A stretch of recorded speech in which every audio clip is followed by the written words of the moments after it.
my hall into my house. But then the way I got it from my car to upstairs was I had asked somebody that came over to do the grass, because where I rent, that's all taken care of by somebody. So that young man actually carried that up. So I was just truly like, thank you so much. Like, I couldn't do that. Should I have thought about that before I bought that giant piece of concrete? Yes. Did I? No. But there is a solution to every problem, and I don't over ask because I don't want people to feel I'm using them, because I don't use people. But I was taught a long time ago that ask, A-S-K, is one of the smallest words in our vocabulary and has the biggest meaning. So that gives you kind of an insight of why I like the first one, acts of service. Um, my second favorite is physical touch, and that's a personal thing. Some people don't like to be touched, or they're uncomfortable being touched for whatever reason. But my top third one or top three is quality time. Like, it's super important to me to spend time with people. That includes someone I'm dating, and it also includes my friends. I have a very close circle of friends, and spending time with them is super important to me.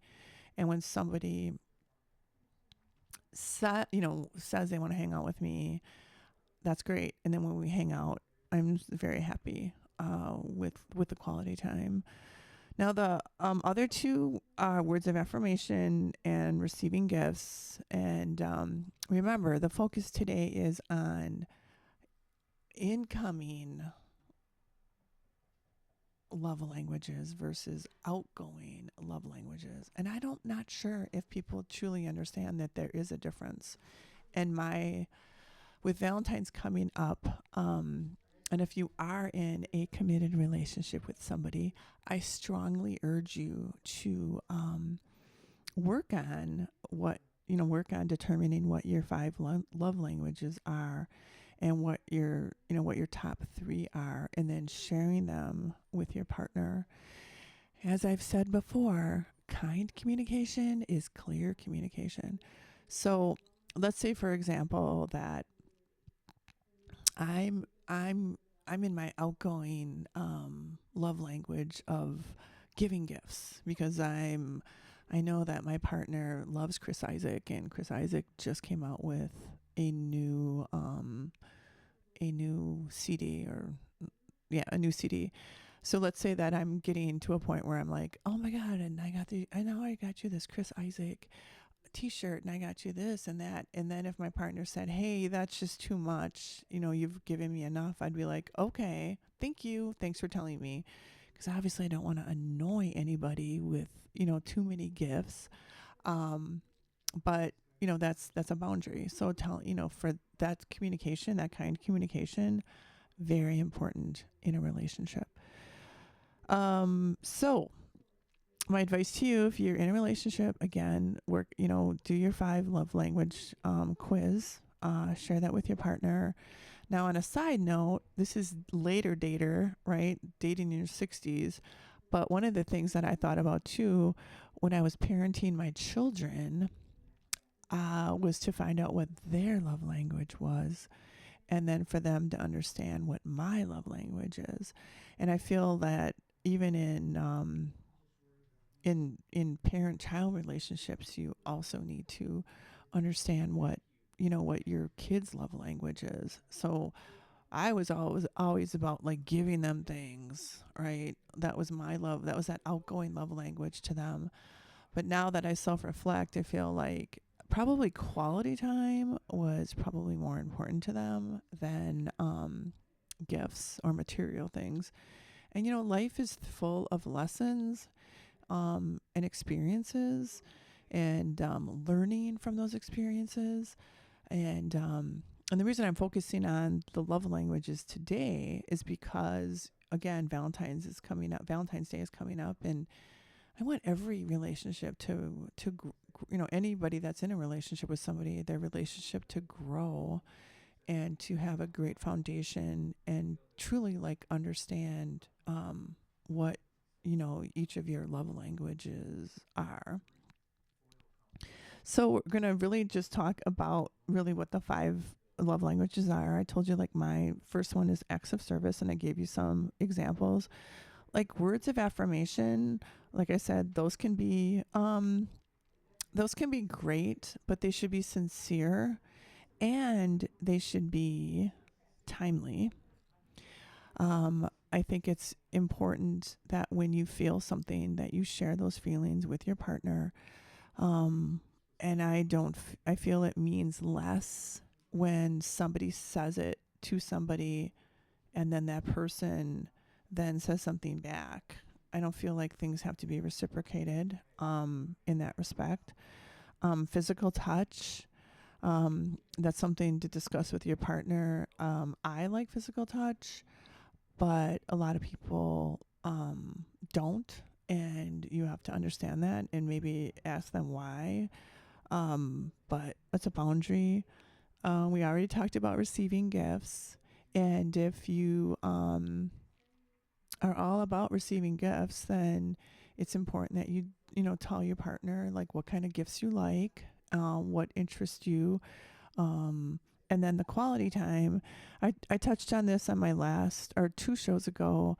And the quality time really has to do with what you have in common to spend quality time together, or just getting to know that person based on their interest.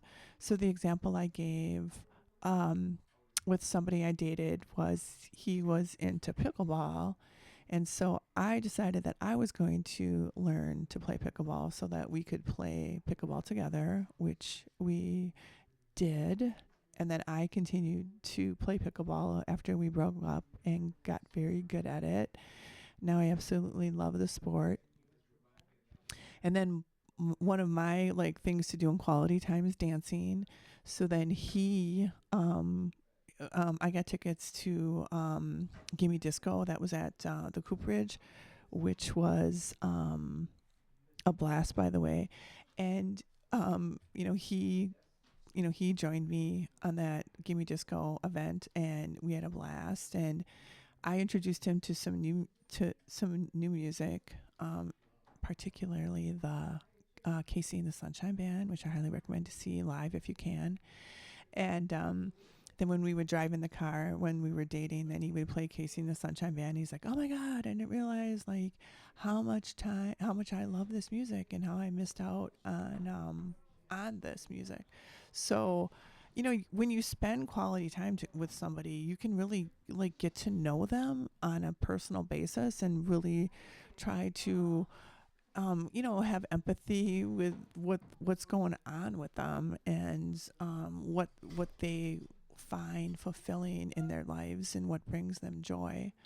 So one of the things that I know is a huge thing, like a lot of people like to go like shoot at a gun range or something.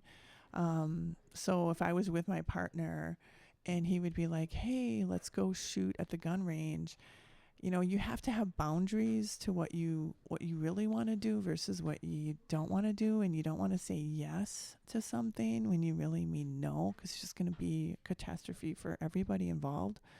So let's say that my partner was like, "Oh, I want to go to the gun range, and you want to go shooting with me?" So my initial like response would be like, "No, I don't." And that's a little harsh and direct, but at the same time, I'm telling that person my truth.